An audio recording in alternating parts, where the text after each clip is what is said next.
Baik, perkenalkan nama saya Gideon Samuel Tonatoon dari kelas 5 TI 3 dengan NIM 230246060.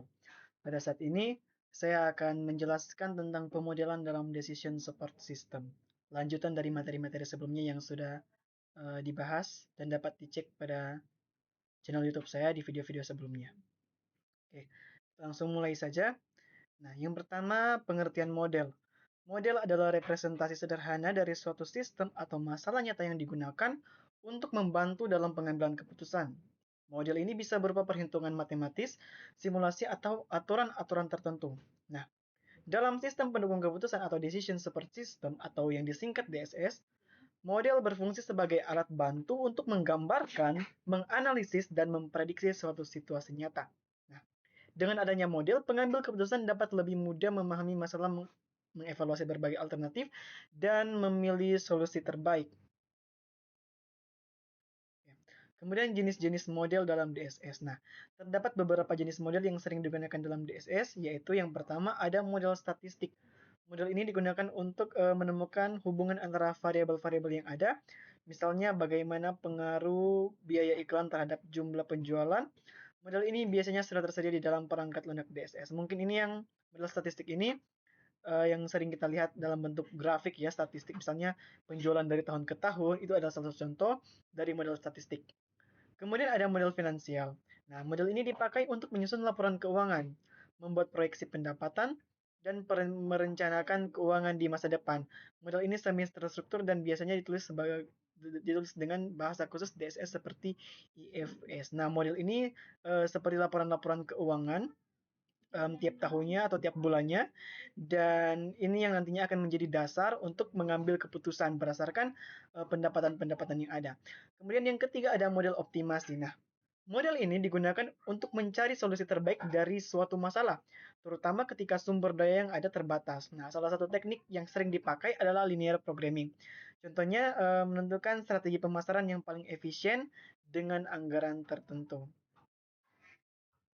Oke, kemudian tahapan dalam pemodelan. Nah, agar model dapat digunakan secara efektif, ada beberapa tahapan yang harus dilakukan, yaitu yang pertama, identifikasi masalah dan analisis lingkungan. Nah, masalah harus dipahami dengan baik. Selain itu, penting juga mengenali budaya organisasi serta siapa yang berperan dalam pengambilan keputusan. Kemudian yang kedua ada identifikasi variabel. Nah, variabel dalam DSS dapat berupa yang pertama yaitu variabel keputusan atau decision variables. Kemudian yang kedua ada variabel hasil yaitu outcome variables, dan yang ketiga adalah variabel yang tidak dapat dikontrol. Kemudian tahapan yang ketiga adalah identifikasi maaf, di sini tahapan yang ketiga adalah perkiraan atau prediksi. Nah, perkiraan atau prediksi digunakan untuk mengetahui apa yang mungkin terjadi di masa mendatang. Kemudian yang keempat ada manajemen model, di mana kita harus mengatur, menyimpan, dan menggunakan model sesuai kebutuhan pengambilan keputusan. Kita masuk pada pembahasan selanjutnya, yaitu kategori teknik pemodelan dalam DSS. Nah, untuk kategori yang pertama ada tabel keputusan.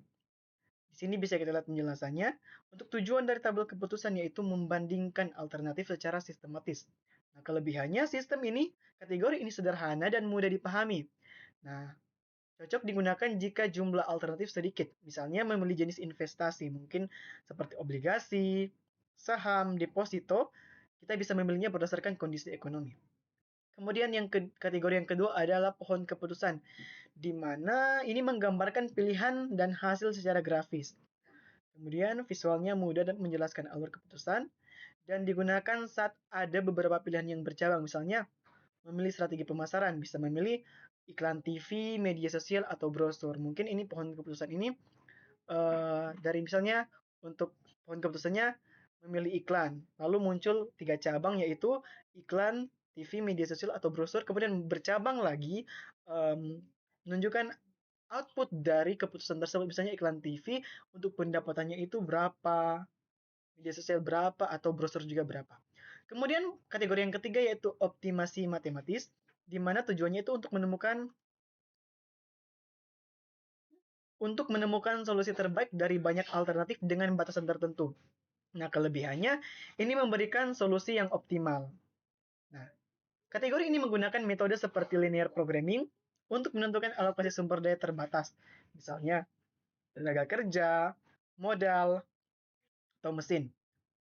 Yang keempat, simulasi, di mana memiliki tujuan untuk mencoba berbagai skenario untuk melihat kemungkinan hasil. Kelebihannya bisa meniru kondisi nyata dan fleksibel. Nah, kategori ini cocok jika masalah terlalu kompleks untuk dihitung dengan matematis. Misalnya, kita membuat sebuah simulasi permintaan produk dalam kondisi pasar yang berbeda. Kemudian yang kelima yaitu heuristik. Heuristik ini memberikan solusi praktis berbasis aturan sederhana. Kelebihannya cepat dan mudah diimplementasikan. Nah, ini dipakai jika optimasi dirasa terlalu rumit, terlalu lama, atau terumit. Misalnya aturan sederhana untuk menentukan prioritas langganan layanan pelanggan. Misalnya kita menentukan apakah pelanggan ini VIP. Jika ya, maka harus melayani pelanggan tersebut terlebih dahulu. Baru melayani pelanggan yang reguler. Kemudian kategori yang keenam ada model prediktif, di mana baru namanya saja prediktif. Berarti ini prediksi atau meramalkan kondisi masa depan berdasarkan data yang ada. Nah, kelebihannya ini membantu dalam perencanaan jangka panjang. Contohnya itu menggunakan forecasting atau analisis Markov. Contoh, kita akan memprediksi penjualan tahun depan berdasarkan tren sebelumnya. Misalnya, jika trennya itu stabil ya, tiap tahun naik, maka kita bisa memprediksi untuk tahun sebelumnya, untuk tahun depannya juga akan naik, maka produksi perlu ditingkatkan. Gitu. Nah, kemudian kita masuk pada analisis model. Nah, terdapat dua analisis model. Yang pertama adalah analisis statis, di mana model statis mengambil satu kejadian saja dalam suatu situasi. Nah, selama kejadian tersebut semuanya terjadi dalam satu interval, baik waktunya sebentar atau lama. Nah, diasumsikan adanya stabilitas di sini.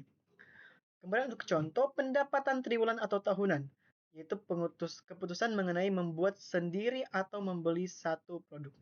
Yang kedua ada analisis dinamis, di mana model dinamis ini digunakan untuk mengevaluasi skenario yang berubah tiap saat. Model ini tergantung pada waktu, dapat menunjukkan tren dan pola pada waktu tertentu. Contohnya proyeksi rugi laba 5 tahun, di mana data input seperti biaya, harga, dan kuantitas berubah dari tahun ke tahun. Selanjutnya adalah situasi pengambilan keputusan. Nah, bagian dari proses pengambilan keputusan meliputi evaluasi dan perbandingan alternatif. Nah, selama hal tersebut dilakukan, maka perlu untuk memprediksi hasil akhir dari setiap alternatif yang diajukan. Situasi keputusan sering diklasifikasikan berdasarkan apa yang diketahui atau diyakini oleh pengambil keputusan mengenai hasil yang diperkirakan. Nah, pengetahuan diklasifikasikan menjadi tiga kategori, yaitu kepastian, ketidakpastian, resiko. Nah, ini untuk gambarnya di mana ada pengetahuan bertambah, ada resiko, pengetahuan berkurang, ada diabaikan total tidak pasti, dan pengetahuan lengkap pasti. Kemudian kita masuk pada pembahasan selanjutnya, yaitu penjelasan teknik pemodelan dalam DSS. Nah, yang pertama adalah tabel keputusan, di mana tabel keputusan digunakan untuk menyajikan informasi secara sistematis agar mudah membandingkan berbagai alternatif. Nah, contoh kasus di sini seorang manajer ingin memilih investasi terbaik berdasarkan kondisi ekonomi. Kita bisa lihat di sini dalam tabel keputusan ini terdapat beberapa indikator. Yang pertama ada alternatif, ini ada ekonomi tumbuh berapa persen, stagnan berapa persen, dan inflasi berapa persen. Nah, untuk obligasi di sini ekonomi tumbuhnya 12%, stagnan 6%, dan inflasi 3%. Kemudian saham 15%, 3%, dan minus 2%. Kemudian deposito 65%, 65%, dan 65%. Nah, penjelasannya, jika ekonomi tumbuh, saham memberi hasil tertinggi. Jika inflasi, deposito lebih stabil dibandingkan saham dan obligasi. Jadi jelas ya, tabel keputusan ini bisa menyajikan data-data secara sistematis, sehingga kita bisa membandingkan beberapa alternatif yang ada. Oke. Kemudian yang kedua ada pohon keputusan, di mana pohon keputusan membantu menggambarkan alternatif dan hasilnya dalam bentuk cabang. Contoh, manajer harus memilih strategi pemasaran, iklan TV atau media sosial. Di sini kita bisa lihat strategi pemasaran, kemudian ini bercabang, ada iklan TV dan media sosial. Kemudian di sini bisa dilihat untuk outputnya, jika menggunakan iklan TV, maka penjualan itu meningkat sekitar 40% dan penjualan menurun 60%. Nah, kemudian jika menggunakan media sosial, penjualan naik sebesar 70%. dan penjualan turun sebesar 30%. Nah, untuk penjelasannya, media sosial lebih berpeluang menaikkan penjualan dibanding iklan TV. Namun, probabilitas hasil dapat ditambahkan untuk menghitung nilai harapan atau expected value. Nah, rumus nilai harapan atau expected value itu dalam satuan EV atau expected value sama dengan sigma dalam kurung probabilitas kali nilai hasil. Selanjutnya, optimasi matematis yaitu linear programming atau LP. Nah, optimasi matematis digunakan untuk mencari solusi terbaik, maksimum atau minimum dengan batasan tertentu. Untuk contoh kasusnya, sebuah perusahaan ingin memproduksi dua produk yaitu A dan B. Laba per unit produk A sama dengan 40.000, laba per unit produk B sama dengan Rp 30.000. Nah, kemudian waktu mesin terbatas sama dengan 100 jam dan produk A butuh 2 jam per unit, produk B butuh 1 jam per unit.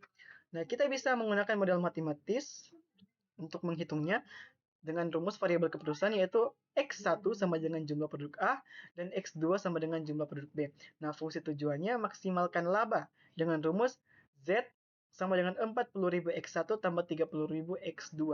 Kemudian kendala atau constraint yaitu 2X1 tambah X2 kurang dari sama dengan 100, X1, X2 lebih dari sama dengan 0. Nah, di sini bisa kita lihat proyeksi dalam bentuk diagram ya di sini.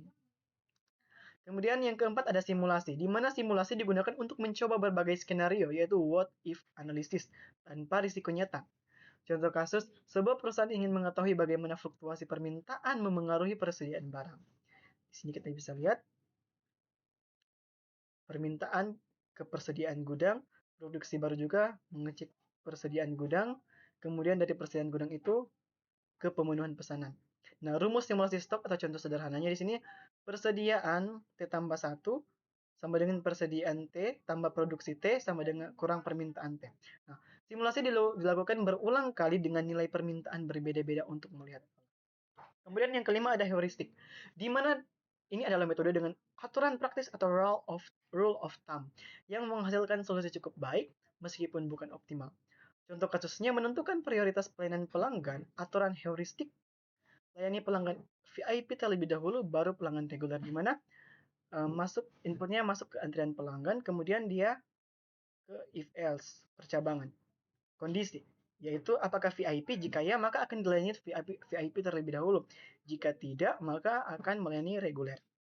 Nah, heuristik biasanya digunakan jika masalah terlalu kompleks untuk diselesaikan dengan LP atau simulasi. Kemudian yang terakhir ada model prediktif, di mana model prediktif digunakan untuk meramalkan kondisi masa depan berdasarkan data historis. Contoh kasusnya, perusahaan ingin memprediksi penjualan tahun depan. Untuk rumus forecasting yaitu regresi linear sederhana, Y sama dengan A tambah BX. Nah, untuk ini untuk proyeksinya ya, dalam bentuk diagram juga. Nah, di sini dapat ditarik kesimpulan untuk teknik pembuatan DSS, di mana tabel dan pohon keputusan itu cocok untuk alternatif terbatas. Kemudian optimasi matematis mencari solusi paling efisien dengan rumus LP. Kemudian simulasi menilai kondisi nyata untuk uji coba berbagai skenario, dan heuristik, solusi cepat berbasis aturan sederhana. Kemudian model prediktif meramalkan masa depan berdasarkan data historis. Untuk kesimpulan dari keseluruhan pembahasan saat ini, pemodelan merupakan salah satu komponen utama dalam Decision Support System atau DSS, karena membantu pengambil keputusan memahami masalah, menganalisis alternatif, serta memperkirakan hasil yang mungkin terjadi. Model berfungsi sebagai representasi sederhana dari situasi nyata sehingga keputusan dapat diambil dengan lebih rasional dan terukur. Nah, ada berbagai jenis model yang digunakan dalam DSS, seperti model statistik, finansial, optimasi, simulasi, heuristik, dan prediktif. Nah, masing-masing model memiliki peran tersendiri, mulai dari menganalisis hubungan antar variabel, membuat proyeksi keuangan, mengoptimalkan penggunaan sumber daya, hingga memprediksi kondisi di masa depan. Nah, proses pemodelan melalui beberapa tahapan, yaitu identifikasi masalah, identifikasi variabel, peramalan atau forecasting, dan manajemen model. Nah, tahapan ini penting agar model yang dibangun benar-benar sesuai dengan kebutuhan dan mampu mendukung pengambilan keputusan yang efektif. Dalam praktiknya, teknik pemodelan yang digunakan dapat berupa tabel keputusan, pohon keputusan, optimasi matematis, simulasi, heuristik, maupun modal prediktif. Nah, setiap teknik memiliki kelebihan dan keterbatasan, sehingga pemilihannya harus menyesuaikan dengan jenis masalah yang dihadapi. Secara keseluruhan, pemodelan dalam DSS bukan hanya bertujuan mencari solusi terbaik, tetapi juga memberikan pemahaman yang lebih dalam tentang suatu masalah, mempermudah eksplorasi alternatif keputusan, serta mengurangi ketidakpastian dalam proses pengambilan keputusan. Dengan pemodelan yang tepat, manajer atau pengambil keputusan dapat lebih percaya diri dalam menentukan langkah strategis yang akan diambil. Sekian pembahasan dari saya. Terima kasih.